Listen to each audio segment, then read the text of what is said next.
Now, there's only one way we can start this one, mate. Merry Christmas. Merry Christmas. That's unusual. I know. It is Christmas Day. It is.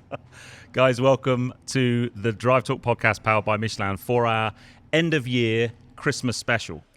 We were going to try and get a decent backdrop for this podcast recording, but we really struggled, didn't we? Yeah, unfortunately, we had to end up in this shed just outside of Bristol. And then it was going all right, and then someone parked a plane behind us. I mean, seriously? Concorde. And the amazing thing, we're here in Bristol, and this is open to the public. You can come and walk around Concorde, but that Concorde came here pretty much 20 years to the day. It was earlier this week, was its last flight. It landed on the runway just nearby. Yep. And they purpose-built this hangar for it, and it's just the most beautiful, beautiful thing. It is, and we've just had a little wander around it, which was really cool because I've never been on a Concorde. Surprise, surprise. I went on the one at Duxford, but that's got all the test gear in it, so it's not set up like the passenger one. Right. Okay. But it's an amazing, amazing plane. It is. And this isn't a cheap plug for our headline sponsor or anything. It's on Michelin's. It is, and there's an interesting story behind that. We won't delve into it too much, but obviously, most of us know why Concorde finished or doesn't exist today. You know, there was an awful accident just outside of Paris.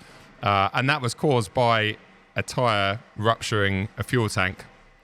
And so Michelin were commissioned to construct basically a more robust tyre that if that did happen, because there's always debris on runway, etc., it wouldn't then rupture the tanks. But unfortunately, a couple of years after that had been developed, well, they retired all of them. So It's sitting down there proud on a set of fairly fresh-looking Michelin. So I don't know. Do you reckon they'll fit the M3? I don't know, mate, but they're probably fresher than your M2. Definitely faster. Now then, the plan for this last podcast of the year, we've got a couple of things. We want to just have a bit of a recap. It's been our first year doing the podcast. It's been an amazing journey, a really great experience. All three of us have absolutely loved it and learnt so much. Yeah. And then what we thought we'd do is go through our highlights of the year, but we thought we'd choose our 3 best cars of the year, a bit like the old Top Gear Awards. Yep. We're going to do our 2 best motoring experiences, and then we're going to try and come up with car of the year. Yes. and I think and also our most disappointing car of the year. Indeed. So, yeah, just to mix it up a little bit. But I think I'm really looking forward to this, as with all of the price challenges we've fitted in. I'm really looking forward to it. But I think before we start anything, we've already mentioned them, Michelin. Yeah. We need to really say a big thanks to Michelin UK for the support on the podcast, because, as we've mentioned many times before, this wouldn't have happened without their support. Yep. They started with us from the beginning when we had 0 followers and 0 views. We were an unknown entity. Just huge thanks for those guys sticking by us for this year, supporting us, allowing us to do some quite incredible stuff on and off the podcast. Yeah. And allowing us to have an amazing Patrick behind the scenes, who I know has featured once or twice. Yeah. Tesla.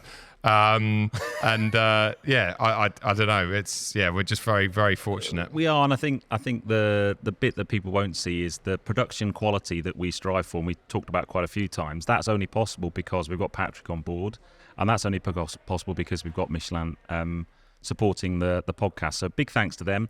But there's also thanks to Podium Place, who are our podcast HQ. We film there, and the guys at Podium Place always make us feel so welcome. And then I guess the venue tonight, we're here with SEC private members for their Christmas ball, and we thought, wouldn't it be great? Because if you hear lots of noise in the background, by the way, they're bringing in 10 very special cars to be on display underneath the Concorde that's behind us, and then all the tables for the ball are underneath the wings of Concorde, along with the stage and so on. It's going to be an amazing evening, but they're just bringing the cars in. We just had a Valkyrie come in. There's the Nichols M1A, which I've done loads of work with. That's coming. So there's some amazing cars. And while we're on the subject of cars, we need to probably thank Audi UK for this one, because I'm in an R8 GT, which you've had. You took it to the Alps. Yep. What a car. Yeah. So that's actually on display as one of the 10 this evening. You're in an Audi R8 Spider, which is one of the display cars outside. Yes. No, it's coming in now. Is it coming in? It's replacing a Huracan. It's replacing a yellow Huracan, which is ironic because, well, let's face it, the R8 isn't too different, is it? And the R8's yellow. Yeah, so we've both got cars on display inside. And then we needed shuttling around, and because me and Joe were in R8s, we had no space to put any of the podcast kit. So Audi amazingly stepped in, and Pat has an Audi SQ7. Yes, and they're wicked. I think they're one of the best cars Audi make, actually. They are. They're one of the best packages. That and also the S8, I think, is one of the greatest things. And the good thing is, Patrick's not drinking tonight. He's a designated driver. He's going to be our carriages. But yeah, big thanks to. It's a 7-seater, yes. Yeah. Thanks to Audi UK press team more so than those guys are. Absolutely, because we've got our partners with us. They're at a hotel drinking champagne already, I think. Yes. So it's going to be a good night. Anyway. and just one more thanks. I think we need to thank two more. The guests that we've had on have been fantastic. I've really enjoyed all of them. Hopefully you enjoyed Raz's episode as well, because that was just a laugh. I'm still chuckling after that one. And the last thanks goes to all of you lot for watching, listening, reviewing, doing whatever you do, because once again, without you, we wouldn't be doing this. Yeah, indeed. I mean, we're now over 6,000 subscribers on YouTube, which is an amazing number, and we'd like it to be bigger. So if you're watching this and you haven't subscribed, please hit the subscribe button. It doesn't cost you anything, but it's just such an important thing to help us get access to really cool venues like we are here today, really great guests. Yep. Because we've already started some big plans for next year, and those plans will be made easier to put into place if we've got as many subscribers and followers as we can. So you might not think it's a big thing, but that would be amazing, because next year we're going to do some cool stuff next year. We are. Well, we've done some cool stuff this year. Yes. We've got everything from, we're going to try and go on tour again, because we loved our tour to the Nürburgring, which I'm sure we'll talk about in a moment. Yep. We're going to do some live podcasts. Yep. And we're going to try and get as many cool guests on as we can. So we really do want to shift up gears and just make the best podcast we can. Absolutely. So, shall we go back and talk about a few of the things we've done this year? Yes. And some of the highlights. Yeah. And I which came first, Dakar or Evelo? Dakar. Dakar was pretty much the first week of January, wasn't it? Exactly, first or second week in January, because very early. For me, that's one of my highlights, not just of the year, but of my time doing YouTube.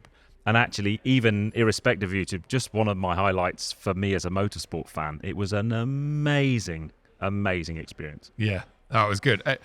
And doing it with you and the likes of Harry and Harry just, the legend. It was just us running around that sort of sandy bank back and forth, like a couple of 15-year-old kids. It was brilliant, really cool experience, and that started the year off well. And I mean, it was, and I think the surprising thing still for me is how cool the trucks were.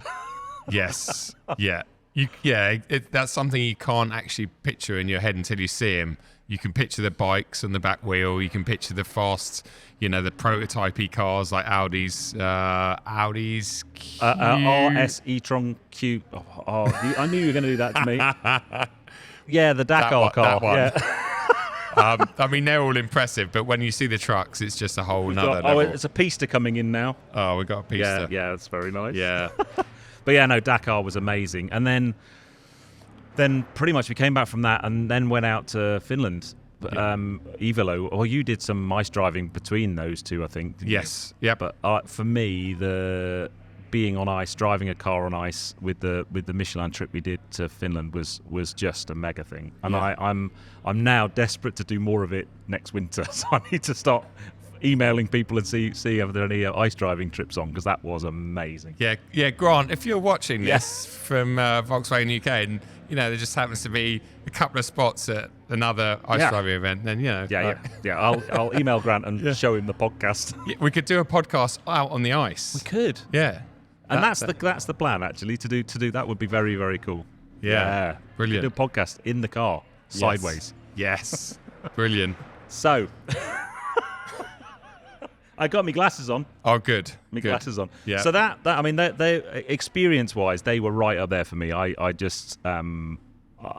I think when you drive a car sideways on ice, it's a very, very special thing. Yep. How about you? Any other standout trips or? So is this like our biggest standout trips of the year? Is this what we're kind of slipping into? We're changing the agenda around because it just seems to flow. Yeah. Well, I mean,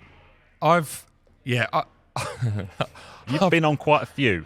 Just before we headed over to here, so 4 or 5 hours ago, I dropped these guys a message in the group saying, the best cars and the best trips and the best. Can we add like some almost best things in there as well, because there's been so many. Have you worked out how many days away from home you've had this year? No, I haven't. Probably don't do that. No, that would be especially this evening, because Lou's here this evening. She would not not be reminding of it. No, I think the Australia trip obviously bumped that up massively. It's got to be 3 months if you add it all up. Yeah, I think it would be. Yeah, it's something like that. And I think in terms of my favourite trips of the year, I've struggled to put my best one down, but I think I'm going to stick with the ice driving event with Volkswagen, because I think that is still. I think that's. I've said this before, I'm sure, on the podcast. I don't think that's ever going to be beaten in terms of an actual driving event, because it was 3.5 days driving on ice, unlimited. We could do what we wanted. I learnt so much about car control. I learnt so much about the Golf R, and I just loved it, and the scenery and everything. That's very hard to beat. But other ones, obviously, Australia was a big one. I've just come back from my motorbike trips, but the GS Adventures in the Alps was a huge one. BFG Jeep Safari I did out in Moab in the desert. That was cool. Le Mans with Patrick and Michelin is just incredible, and I'm hoping that next year, I almost said this year, but not quite there, are we? Next year we can all do that together. Yeah, I've booked that one out. Have you? So I'm not in Rome. Oh yes, yeah. Sorry, Trace. Yeah, and then the last one we've already talked about is the Alps, the R8 GT Alps trip, which was a flying visit. I said again in our group, you were slightly, maybe not complaining, but pointing out the R8 GT is not the most efficient car in the world. No. And I reminded you that I think I spent on that trip 1,700 quid in 4 days on fuel, which has got to be a record. That's insane. So, but yeah, but my favourite, I think, if I'm being completely honest with myself, it's the Golf. It's the Golf R on ice and snow. You wax lyrical about that trip for a long time. Yeah, a long I think I always will as well. It's not like nothing's going to, unless we can go and take the Concorde out for a quick test drive. I'm not sure many things will displace that too quickly. But yeah, and yourself, Ped. So you've already mentioned, obviously Dakar is a big highlight. Dakar and Nivolo were two big ones for me, and I'll explain why. I've been on lots of launches but not so many trips. I did a tour with SEC private members in Ireland, which was a fantastic, just over a week. We were lead car. I was in an Aston Martin Vantage, and it was an amazing time. And to be lead car, there was a lot of pressure there, because you're setting the pace for everybody else. And although we'd had the route recce'd, it wasn't recce'd by me. Right. So I'd never seen the roads before.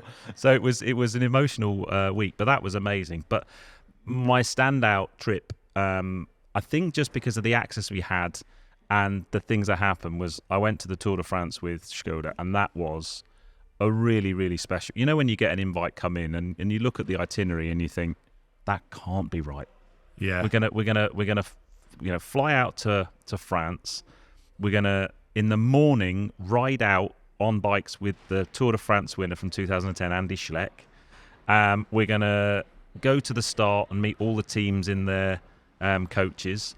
I got to meet my hero, Mark Cavendish, and he was such a lovely, humble guy. Then we went and got on a helicopter and flew over the peloton in a helicopter. And then we got in the tour car, in the press car, driving on the road, literally 100 yards in front of the main peloton, with me hanging out the back of the car with the camera. And then we were at the end to see the finish. It was just one of those. I mean, as a cycling fan, but it was the crossover for cars was there as well. But because the drivers, all the guys that drive those press cars, and so they're all typically ex-pro cyclists, but they're all really handy pedalers because they've got such an amount of responsibility. It's like the guys that ride the motorbikes as well. because if it goes wrong, you're knocking people off bikes, and it's it's bad. It looks hectic. I mean, I'm also I've watched Tour de France since the age of Dot, really, and my dad still watches it religiously every minute, every second at home. And that's a big part, isn't it? The support crews behind the tour. And when you go and watch it, you also realise what a big part it is. And you also realise how fast everything is moving. Yeah, and it's like, it's not like, oh, we're in a car, we're okay, we're going to keep up with some cyclists. No, you're on the limit all the time. And I've seen a few documentaries on Netflix and stuff that give you a good insight into what it's like being in the car. And I think you having that opportunity, it's not something that you could go out and buy. Nope. You can't buy that. Nope. You can buy you can buy these cars, you can buy a lot of things, but you can't buy that opportunity. So I think we had race radio going, and actually there was a lot of parallels with Dakar, because Dakar and the Tour de France, they decamp every day. They move on to a different, in the Dakar it's a bivouac, in the Tour de France it's a different type of cycling village. And there's like 3,000 people in the background doing that, moving it from one place to another. Yeah. It was an immense trip. But yeah, that was certainly a big highlight. We got rumbling coming. What we got coming in now? That looks like a 296 GTB, I reckon. Very nice. Oh, there's the first ever McLaren Senna over there as well. There's some good cars coming in. Now then, talking about cars, are we going to be brave and do our... Absolutely. Wait, top three. Do we start with the most disappointing? Oh yeah, okay. Or do we go for the good ones first? Let's go disappointing first. Yeah. Let's leave that hook at the end of the podcast for people to listen to what our favourites are. What your and this is not us. Well, necessarily, I'm speaking for myself, but it's not us ripping into cars. It's just cars that we might have been like, oh yeah, and then you drive me, okay, they're not, it's nothing too special. No. And I think I'm gonna surprise you with this. So my main disappointment this year is I've been to lots of new car launches that are all electric platforms, and my main disappointment is they're all so similar to drive. You kind of almost know what it's going to be like before you drive it. Yep. A lot of them on shared platforms. They're all, if you drive, it doesn't matter who makes the car. If it's an electric car with like 150 to 200 horsepower, they're all going to drive the same. Yeah, pretty much. Yep. And so therefore my disappointment is you don't get that fizz that you used to do when you get in a new car to feel the gearbox or what the clutch is like, or how the engine responds. And what the power curve is. And so you have to recalibrate and look at different things. So that's my first disappointment. And that's me, and I'm trying to be on my channel as kind of mixed as possible, internal combustion engine, battery electric, hybrid, whatever. But I am finding it tricky going and test driving electric cars. And my biggest disappointment probably is when you drive an electric car that just could be so much better. Yep. I drove the Toyota BZ4X, which is it's like a mid-size SUV, all electric. And I had it in the winter. The range was woeful. And to be fair, Toyota knew, and when I had it, it was there was a big software upgrade to improve the battery management system and stuff. But it was just a really disappointing car. Yeah. So I think that would be my overriding disappointment. Is it's not as fun as it used to be. It's not, no, because a lot of the cars you try really hard to see into something interesting. Yep. And it's quite challenging sometimes. It is, and I think that excitement of even if it's a really fast electric car, that excitement of that acceleration goes away so quickly. Like you do 2 or 3 launches, you're like, okay, you're scratching around trying to find something else. Well, after 2 or 3 launches, you'd be finding a charger, wouldn't you? Oh yeah, that's what I meant, scratching around trying to find a charger. Yeah. But yeah. Oh, okay. That's wow. I was not expecting you to say that, Ped. But there you go. Just proves your honesty once again. Yeah, but I was literally the thing that really tipped me. I went to launch with Vauxhall a couple of weeks ago, and I drove the new Corsa and the new Astra, and I like them both actually. And I hadn't done anything with Vauxhall before, and I really like what Vauxhall are doing at the moment. But they both had the same powertrain pretty much, so they both drove the same. Yeah. You end up just talking about how far it will go on range, how fast it will charge, and there's a whole narrative that disappears as a car reviewer when you're driving an electric car. Yep. And one of the things I'm going to try and do next year is, you're constantly trying to think of a new angle, a different story, a different part. Because I'm not the kind of channel that talks about how the infotainment system works. No. I want to do stuff you can't Google. I want to describe what it's like to drive, what it feels like through your bum, what it feels like through your hands. Because you can Google how fast it is, or how long it takes to charge, or how big the battery is. That's boring. Yeah. Yep. But in an electric car, it's really hard to describe some of those things. It is. Yeah, it's hard to come up with enough stuff to talk about, isn't it? Unless it's a quick reel. How about you then? Well, disappointing car? I mean, so I reckon I can guess.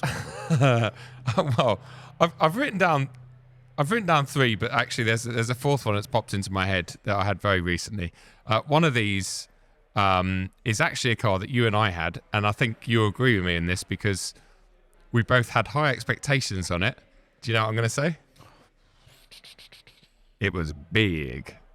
Big. It was long.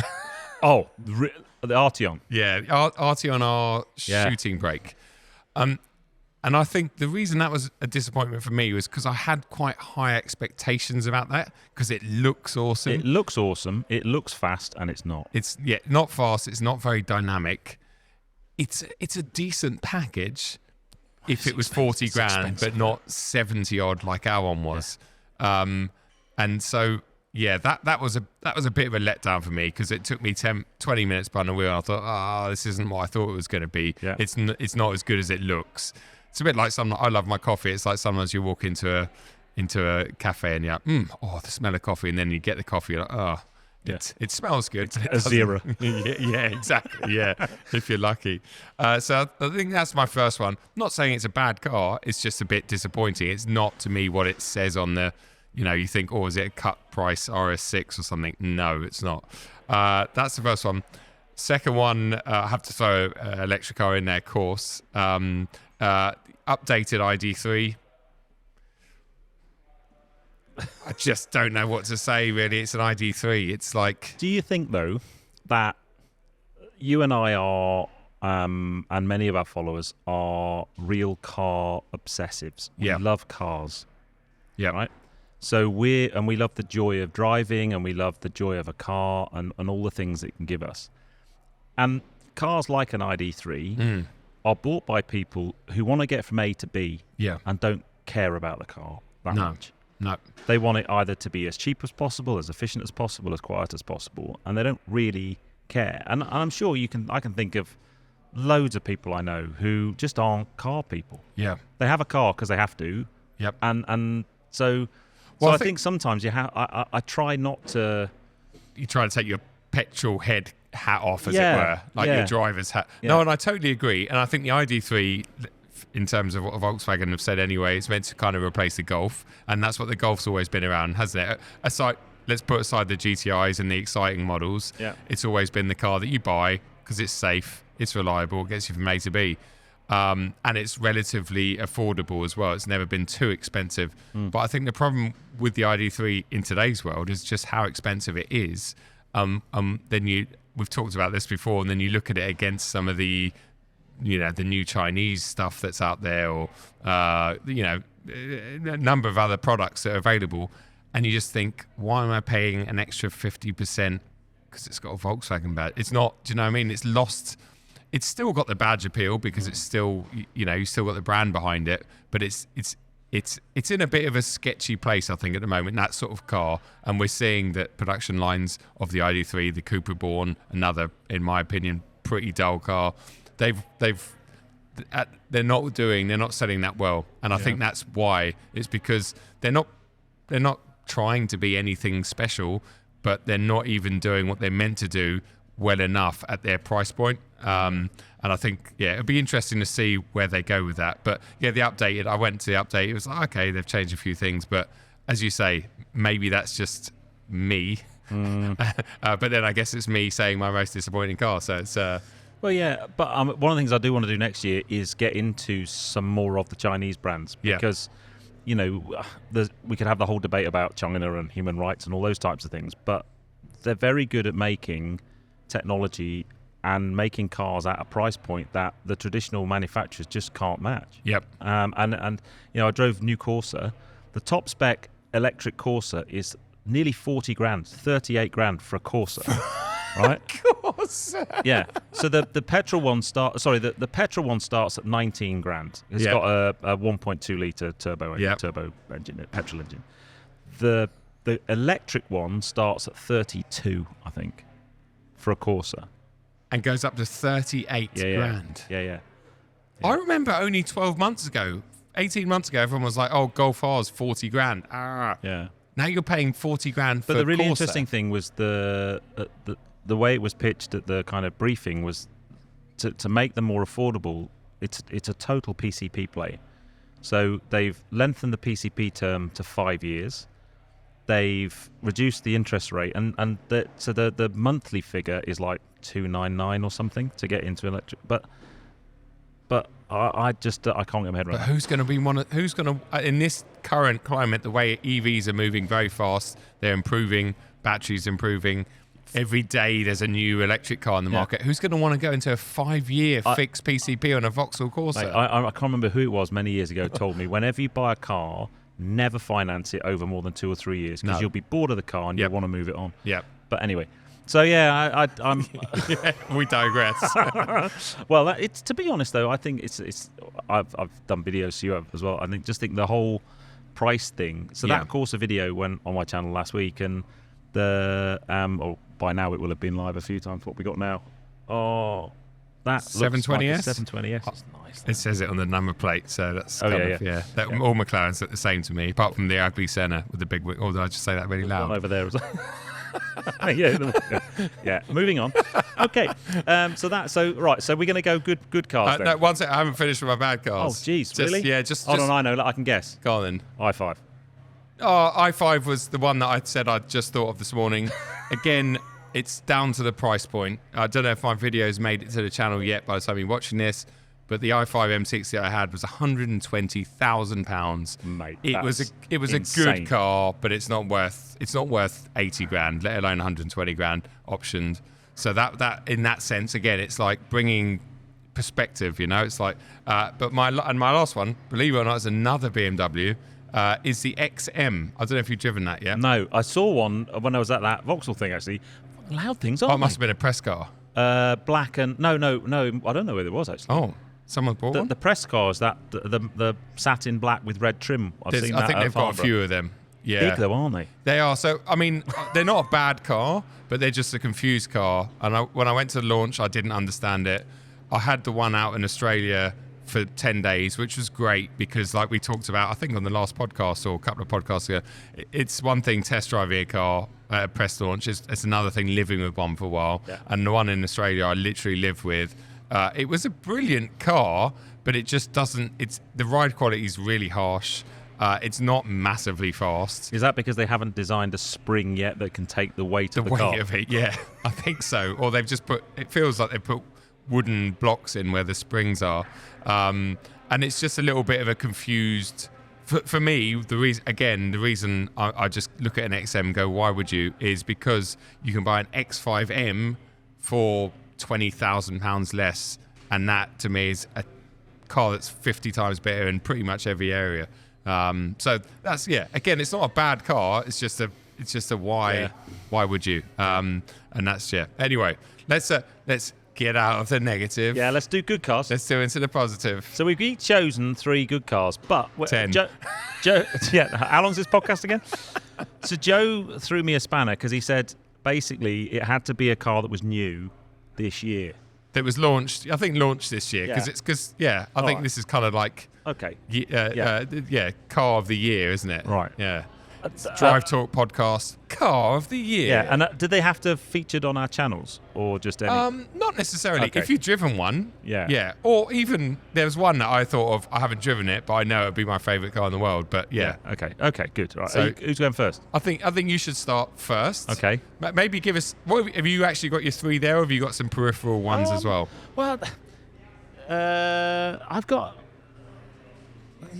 my 3 here. Okay. Yeah, because a lot of my favourite cars this year, I was trying to work out whether they were actually new this year or not. Because I've done lots of new EV type cars, and that's not going to make my car of the year. Okay. Because I haven't driven an EV that's made, apart from a Model Y, that's made me go wow. Yep. Yep. Model. Sorry, what? I missed that. There was a sound check. Sorry, that was a Model V12 what? Vantage just Oh, coming. yeah. So, first car, I didn't drive it because, and I'll give you a clue, I didn't drive it because they're only making 33 of them. And it's a daft car, really, because it's not a car that any of us are ever going to be able to buy. Okay. But as a thing to look at, as a piece of automotive art. So Ped's car of the year is something that nobody can own. He hasn't driven. Yes. That's right. I love you, Ped. Yeah. You're just... And I think it's one of the most beautiful cars that's been built in the last 20 or 30 years. The Concorde? No, that's not a car. Oh, it's not a car. That's an aeroplane. Yes. Yeah. Stop being mean to me. Sorry. I love you. I just... So can I just put in something? Earlier on, like you suggested, rightly so, should we share our favourite cars just so that we don't overlap? Yeah. And I think I replied by going, I don't think there's any chance in that. and anyway, okay, so 30. I haven't even told you what it is. It sounds pretty special. Oh, is it like a singer of some description? No. I went to Italy to do a studio shoot with it. Oh. It's the Ferrari FXXXX. No. You're nearly right. There. Is it a Maserati something? No, it's an Alfa Romeo. Is that like an Alfa Romeo? Yeah, Alfa. So my first car of the year. Yeah. Is the Alfa Romeo 33 Stradale. Yes, I know. I remember the pictures of it. Yeah. That is a beautiful car. It is fundamentally an MC20 underneath. Okay, which isn't a bad thing. Yeah. And they're only making 33 of them, and they're all sold. And they're going to be like loads of money. And for many people, it's a ridiculous thing. However, I just thought it was a beautiful car. And I think for Alfa Romeo, I think a lot of that design will filter down into cars that we end up seeing on the road in the next 5 years or so. Yep. So that's my first one. Okay. Nice. That's a nice. That's not something I would have thought of. I obviously wasn't there, so I don't know. But I've seen the pictures. It's beautiful, and I can appreciate that as a piece of art. In fact, if that was here tonight, that would go down. Oh yeah, really it's like the perfect thing to be. The perfect audience as well. Yeah. Oh, look, the tables are getting set up. Oh, right. So so my turn. I'm going to brush over a couple of cars that haven't made it into the top 3. Yeah.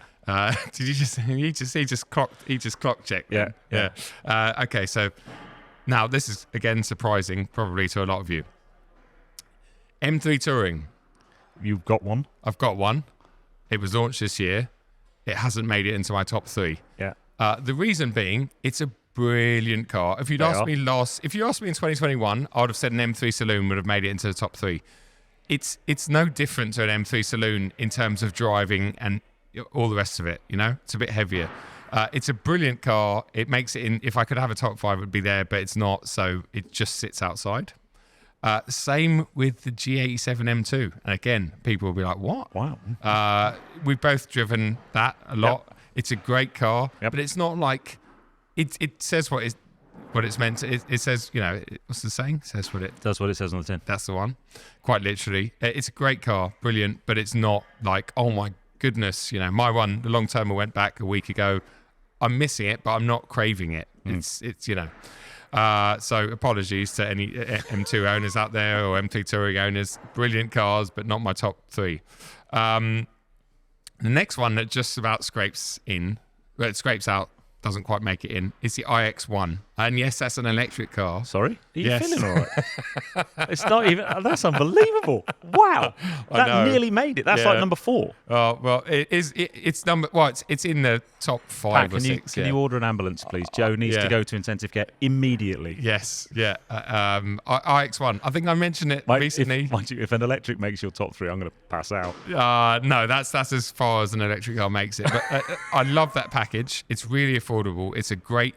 I went past one on the motorway tonight, actually, pointing out to Lou, and Lou was like, "You feeling all right?" They're really, really great little cars. I like the X one. I've not driven the electric one yet, so I need to have a go. You'll like it. Oh, I hope you will. I think it's a brilliant car. And see, that just proves I'm not completely anti-EV. I'm just... they're bringing my car in.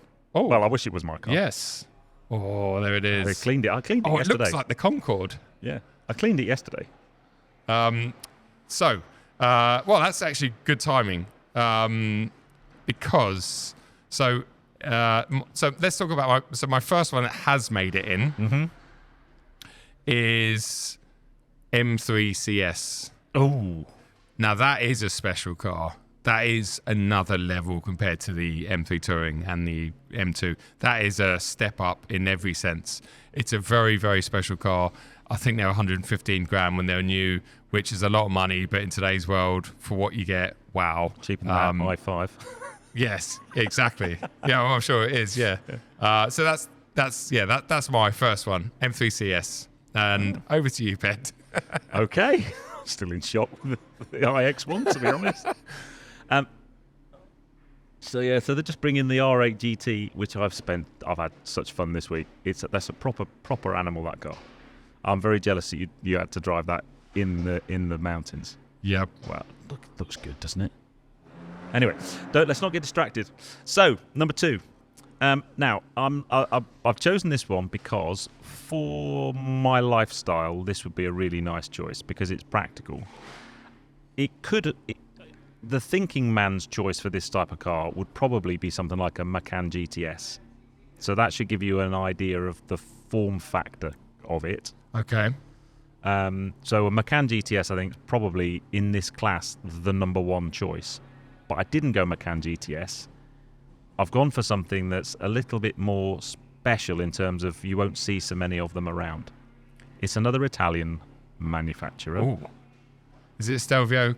No, that's well, no, that's too old. Well, it kind of is actually. Oh, it's the Maserati something. It's or the other. Maserati Grecale Trofeo. Yes. Now, I think they are lovely. Yep. And it's a Alfa Romeo Stelvio with a dress on, basically. Yeah. But that's not a bad thing because Alfa Romeo Stelvios, they're just mega things. Yep. V6 twin turbo, mega gearbox, sound amazing. So all the things, I drove it and I thought this just feels just like a Stelvio, and then that's why. Yep. But I just think they're great. It was a great car. The only downside is, and that's why a Macan GTS would probably be a better option. They're quite pricey. They're like best part of 100 grand. Okay.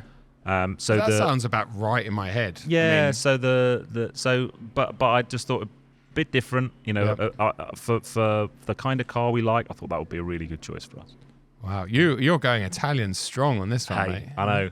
The fact you would get to know your local dealer really, really well if you bought either of those cars is another matter entirely. But yeah, that's all part of ownership, isn't it? Yeah. The other thing, I'm really glad that it's not run out of fuel. Because one of the things about bringing the cars in here is they're not allowed to have any more than a quarter of a tank of fuel in them because of the health and safety, and I guess it's something to do with the fire insurance. That came on tour with us. That's an SF90, and that colour of the car, that's the F1 team colour. Okay. It's the only one That's a frozen one as well, right? Yeah. Okay. Yeah. So anyway, I tried my best to arrive here today with quarter of a tank of fuel. I got here with 10 miles of fuel left. So. Wow. So that's quarter of a tank. Yeah, I know. Yeah. Yeah. So go on then. I feel a bit bad now that the R8 GT is behind me, and I haven't. I think that's a brilliant car. Yeah. It's a bit more of the same in terms of what Audi produced, and actually, I think because I went to the launch of that, I think at the end of last year. So yeah. Anyway, so great car, but okay. So my next one in the group, and I'm hazarding a guess that you might have put this one in there as well. I know. What do you think it is? I think this could be from Stuttgart. It is definitely from Stuttgart. And in fact, my other two are. I can guess 2 and 3. I can guess your last 2. Okay. Well, what's this one? Well, I think this one's probably 992 GT3 RS. Absolutely right. Yeah. Oh, that's my third one. I knew. I literally, as I wrote that down, I said that was one I thought we're going to get this. But then I thought, you know what? It just shows we both love similar cars, but we both also have very different tastes in cars. Yeah.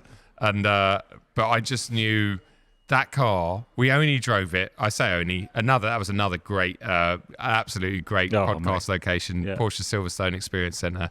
Fantastic day out there. And the highlight for me, and I think probably for you, was the fact that firstly we didn't know we were going to be driving it until we got there, and they were like, "Oh, you're in the new GT3 RS." Didn't spend enough time to get a taster of it, but not enough time to really get under its skin. But I found that driving the GT3 RS from the car parking spot to the actual start of the test track there, which is about 50 yards, yards, in that space, you just knew how incredible it was going to be, and it didn't disappoint. It was just mind-blowing, which probably is not surprising to anyone because we all know it's amazing. But and I guess some people are going to say it's another one of those cars that no one can get because you've got to bought 50 Porsches before. But yeah, I agree. And the thing for me, the reason why that was probably my best of those three, not my best car of the year, but is we didn't drive it for that long, but because we were at Porsche Experience Centre, we were able to push the envelope of the car far more than we would have been able to do on the public road. Oh, really? No, joking. Joking. I was drifting it, and because we were on a test facility with a guy from Porsche next to us, the thing that amazed me about that car is on the steering wheel you've got the buttons that can control. They can control traction control, the suspension, the diff settings. Yep. And when I saw it come out, I thought that's all a bit gimmicky. Yeah. And only someone who's like really, really like a top flight driver is ever going to really be able to use those and get the most out of them. And that just wasn't the case. No. Like you said, especially having someone next to you who knew what all these buttons did. Yeah. And then them going, right, stop, let's change this one now. Okay, we changed the diff setting. What's that going to do? Oh, right, okay. Oh, wow. Yeah. That's what it does. Yeah. What's coming in now? Oh, it's your car coming in, Joe. Here we go. There's a yellow Hurricane coming in. Needs to put the roof down, surely. Yes. Probably the roof up because it's freezing outside. Yeah. Looks good. There's a good selection of cars there. So we've got Audi UK press team represents. Yay. Fantastic. So we've got Amira, R8 Spider, SF90, R8 GT, V12 Aston Martin Vantage, 720S, although, hey, let's face it, from this distance they're the same. Aston Martin Valkyrie, McLaren Senna, 296 GTB, Ferrari Pista, and Nichols M1A. It's pretty good, isn't it? So, yeah, but no, anyway, so GT3 RS for me, it made me feel like I actually had a better bum in the car than... you know what I mean by that? As in, so Nicky Lauda always used to say he had a really great ass. He could sit in a car and know what the car was doing by the feelings that were coming up through his body. Yep, like a go-kart. Yeah. And And that's what GT3 RS did for me. Is I could feel just tiny changes. Yep. It changed the damper settings, and you could feel the nose tighten up. Changed the diff setting. You could feel the car pushing itself. It was just amazing, absolutely amazing experience. And I know if I got a press car from Porsche GB, which I hope to do in the new year, and I have it on the public road, you'll never tap into any of that on the public road. No. Because you have to be going quickly and stuff, and you need to be doing that on a track. And let's face it, I'm going to be able to take that on a track day. But yeah, amazing car. Yeah. Amazing car. Oh, well, I'm glad there you go. Well, that was my next one, so that saved us a bit of time. Great. Get to the bar earlier. Fantastic. And on to your... Well, that was mine. Oh, wait. So what? Oh, yeah, I've you got done three. Oh, no, I've ruined. I've ruined your moment. Yeah, but that's fine no. because we chose the same one, man. Yeah. Well, maybe then What's your last one? So the last one's a Sport Classic. No. Sport Classic's good. But It was good. It was nice. But Yeah, it wasn't. I mean, it was, it was impressive, as all 911s are. But no, it was another car from Stuttgart. It was another 911. Oh, the base one, probably. No, that's a great car. GTS? Two-wheel drive GTS? No, they all launched last year, I think. All right. All the GTSs last year. The base Carrera years ago. Something that was launched this year. Oh, the KN. Nope. It's a 911. Oh. I think it was launched. Yeah, it was definitely launched at the beginning of this year. The T? Yes. Oh. Yeah. That was a fantastic car. That was just unbelievably good. I mean... So here's a question then. Yeah. Right. They're both 911s. Yep. And there were some people watching go, but they're both 911s. Yeah. Surely they're the same car. Yeah. What's different about them? To the layman, in layman's terms, you like them both. Yep. but I've not driven the T, but they're both very, very good cars, but very different. Very different. And then you throw, like, let's say, throw a Turbo S in there as well. So then you've got 3 completely different 911s, all different ends of the scale. The reason I like the so the GT3 RS is the most focused track weapon / road crazy machine, right? That as we talked about, it's adjustable in every way. In order to get the most out of that car, you need to be as an average driver, it's going to be fast, but in order to extract everything from that car, you almost need to be a racing car driver, right? Or at least you need to spend a few weeks with it, understanding everything. And on the road, that's almost a bit of a pain in the ass. You just talked about the fact you can feel everything through your bum, through your hands and stuff. But if you were to run that as a daily on the road, it would get a little bit tiresome. Very quickly, wouldn't it? Even a normal GT3 or GT4 RS. So it's like the racing car of the 911 lineup, isn't it? The T is at the other end of the scale, and it uses the 3-litre, the detuned 3-litre lump that's in the base Carrera. So only 380 horsepower, I think, 385. But remember, these are Stuttgart horsepowers that seem to be on something. They definitely eat something different for breakfast. But that's what makes it so appealing, is it's not ridiculously fast. You can put your foot down in it for 4 or 5 seconds and you're not going to get banged up. You have to really work the engine. You have to work everything. The chassis is really supple. It's not overly stiffly sprung. The interior is beautiful because it's a 992 interior, but it's back to basics. There's not loads of Alcantara. Of course you can. It's a Porsche configurator. You can go crazy in there. But the one that we had, or the one that I had off Rob, was fairly stripped out. There wasn't too many options in there, and it was just brilliant. And as a road car or a road tour car or something, it's the sort of thing that could do everything. You could take it on track and put some Cup 2s on it, and it would be, it'd be amazing. But it's half the price. I think it's 105 grand. GT3 RS is 200. Yeah. And also you could walk into a Porsche dealership and buy one. You could, especially at the moment. Yeah, I've seen quite a few in stock because the 992.2 is just about to come out in January. I think they're launching that. So, what's that? DBS? Now that's a very special car for this hangar because that is an Aston Martin DBS Concorde edition. Oh, okay. That's got, if you can see on the side, on the scuttle, you've got a little Concorde. That's made out of Concorde undercarriage. No way. If you look at the headliner, there's it looks like you're in Concorde. It's an epic thing. Later on, you have to go down and have a look. They're amazing. Well, I get the feeling after a couple of Vinos, you and I are going to be down there dribbling over quite a few cars. So definitely. I could see my banana. I left a banana in the center console. It's just there sticking up. It's the same color as the car, though. Nice. Anyway, I digress. But yeah, I think that's.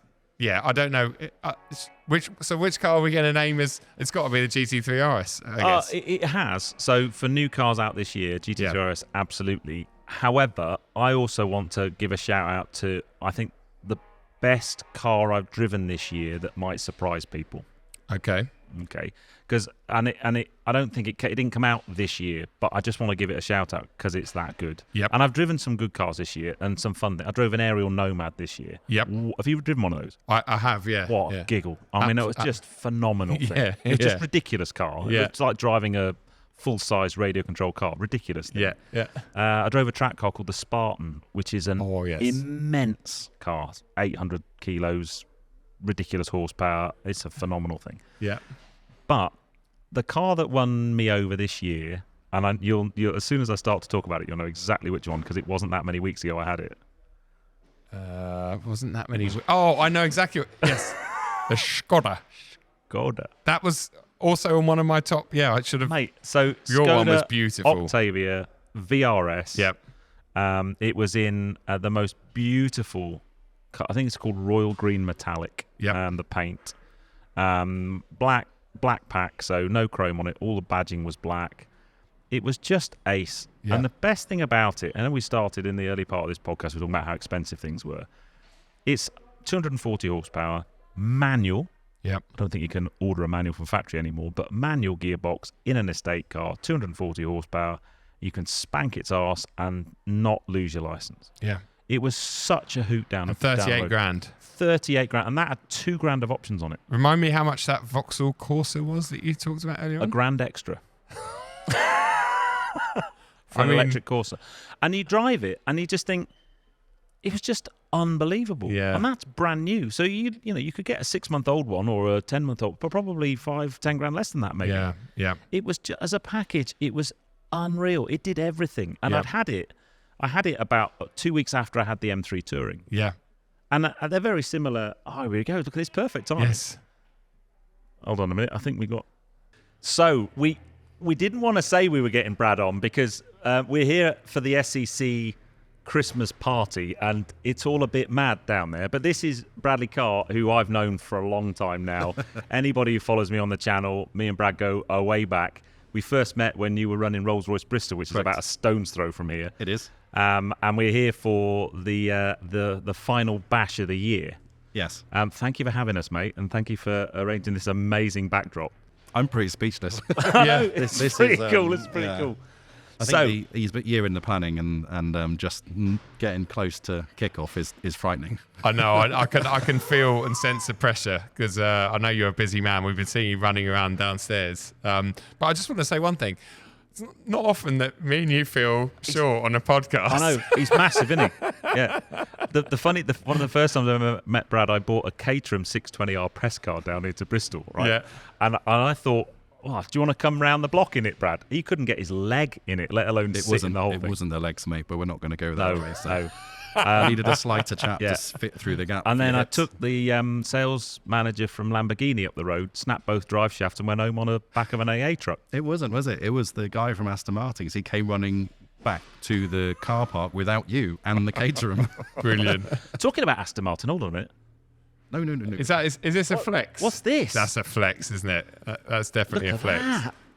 Is that? Can I take that home? No, please. The reason why it's in front of Oh, me has it gotta be- this has it is the gotta- keys for an Aston Martin Valkyrie, Yeah. which is just sat behind me. So that is in my sight all night. Wow. Yeah. I wasn't going to run away with it. I think And Joe's it's safer. not. I mean, Yeah, you're and safer it's, next to it's me. He hasn't got not the right just kind of banana. it's not just any Yeah. Aston Martin Valkyrie, is it? Who owns that Aston Martin Valkyrie? So that is our chief ambassador of the club's car, Dr. Andy Palmer. So he was the man that instigated Valkyrie, which is a pretty epic story in itself. Unbelievable. It's mega. There are some good cars. Have we worked out the combined value of all those cars down there? We were trying to guess, and it's a big number. It's quite a lot. It's quite a lot. Should we say that? I can see the panic in Brad's face is, I've my worked it God. out, and I don't want to say. Is it worth more than Concorde though? I doubt it. What can you do with a the Concorde? really no. I was going to say, It's true. if you added up all the horsepower, I think Concorde still wins. I think so. I would and hope speed? so. And speed? Well, yeah, Mach 2. Or if you added up all the speeds together, yeah, no, the definitely. cars would win. Oh yeah, no, Oh, well, yeah. no, Yeah, because 16 cars at 200 mile an hour plus is. Oh, good. this is true. Yes. Oh, yeah. This is a whole nother podcast. What's faster than a Concorde? Yeah. So So you've got a couple of hundred people here tonight. Correct. Yep. You've got how many cars have we got on display downstairs? 16 cars. 16. Yes. Wow. Yeah. I thought it was 10. That's why I'm really, really sweaty and feeling immensely stressed. So I really am appreciating the break, guys. So thank I know. you. Yeah. We're like, do you want to come on the podcast, Brad? He was like, yeah, but I don't know when. The funniest thing is because I've got ridiculous OCD and I need to have it looking perfect. I thought, I'll let them start doing it, then I'll come up. And I've been there like, that's going there, and Mate, get the tape measure out. You don't have OCD. You have CDO. CDO. Yeah, that's OCD with all the letters in the right order. That's amazing. I love that. I'm going to use that now. I've got There you go. CDO. It messed with my alphabets. But yeah, no, I mean, as I said, we've gone back a long way. Yeah. And amazing that you started this club in lockdown as a Facebook group to keep you sane while you were on furlough, and now look at it. I think I worked for Aston Martin in Mayfair for 3 years as business manager, and a majority of the customers who had done really well out of the last recession we had. And I remember being in that recession and in sales, and you were just looking at your colleague across the showroom and you're like, got a customer today? Like, nope. You? Nope.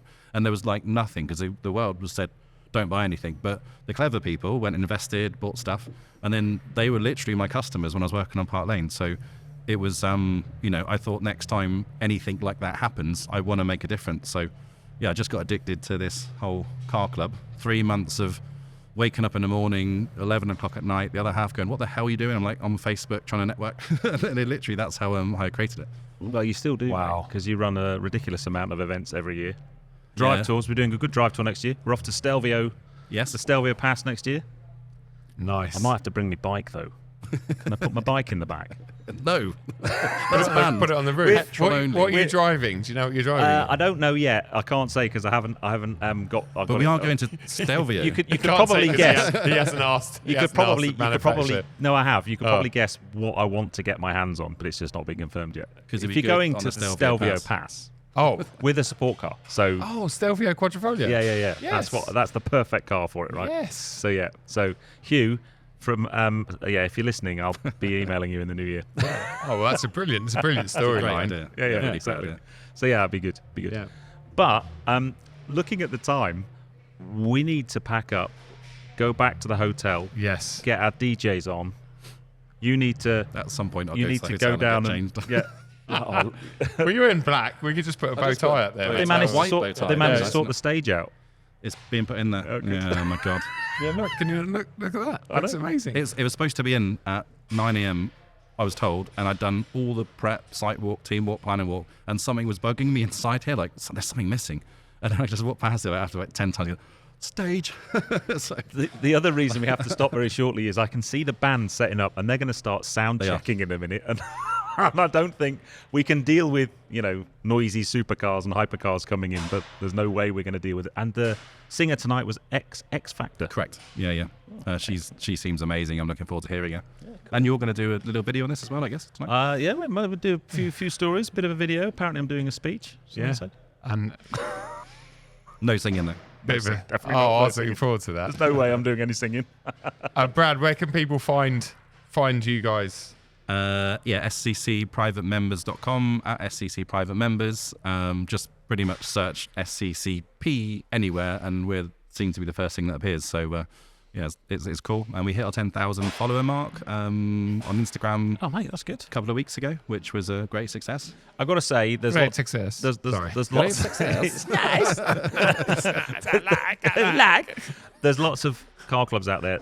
The one thing I do love about SCC, and I'm not blowing sunshine up your is the people, the members are amazing. I've made, through a couple of drive tours with you and events, I've made friends for life. And when you see them, I've seen a couple who are coming tonight, and I'm just so excited just to spend the evening with them because they're just great fun. Wait, you said that to me and you, didn't you? Yeah, Pat? because I am. He was You're on my excited. table. Yeah. Shut up. Yeah. No, we are. No, thanks for that, Ped. I appreciate the invite. It's great. We're Looking gonna forward to enjoy tonight. it. Yeah. Anyway, mate, thank you so much, Brad, for the invite, guys. Thank you for the rest. Yeah, I was going to say, you looked like you needed it. I thought you were going to pass out when you ran up the stairs. Guys, that is the end of this year for the Drive Talk podcast. And I guess, especially if you're watching this the day it went out, enjoy the rest of Christmas Day. Yes. Have a fantastic New Year's Eve celebration. And we will see you in the new year when we are coming back bigger and stronger. Yep. Looking forward to it. Can I drop in a Merry Christmas to all the members that are going to watch this as well? Yeah, So absolutely. Merry Everyone Christmas to SCC all private SCC members. Thank you for being wonderful. Honestly, as Pet said, you were all amazing. I treasure every moment and I enjoy every single time I spend with them. They are genuinely brilliant people. What is that? You just talking about me and Joe? Or- Yes. Oh, Yeah. And And Patrick. and Yeah. Patrick, Yeah. yeah. Patrick, yeah. And my team down there, because they've been Hey, amazing as well. I have to say, the team are doing an amazing job. Amazing job. Yeah, I'm not panicked whatsoever. No. No. Right then, we shall let you go downstairs and finish up parking cars, Can we laying just tables. pretend this is still on just so they can finish off? Yeah, exactly. Yeah. Exactly. Just sit here. Yeah. This isn't going to be an ad, no, right? One of the things you guys can do is put in the comments what your car of the year would be. What would your Yes. car of the year be, Brad? I'm going to go with Dog Johnny Palmer's Valkyrie. It's pretty that's cool a because you've pretty got the good key. Yeah, but you say that. Have you ever tried? Have you tried sitting in it? it? No, but this is special to me because when I was at Aston Martin, this came out under confidential terms. I knew it was coming. It was called Nebula and Project AMRB 001. And I had customers, which I sold these to, which I don't know if they've been delivered because I left Aston Martin a long time ago. But that was, so this car's been really, really special. And obviously it's Andy's car as well, so it's really, really They special. are amazing. I went in one the other week. Unfortunately, none of us could drive. Patrick would struggle. Pat would struggle. at 6'1". That's, Yeah. They are tiny inside. Challenge on then, But right? awesome. Yeah. I'll challenge you after a few beers. You've got the key. Let's see who can sit in it. You can start it. That'd be the first thing. Yeah. Anyway, guys, let's leave you to it. Merry Christmas. Happy New Year. See you next year. Take it easy. Merry Christmas.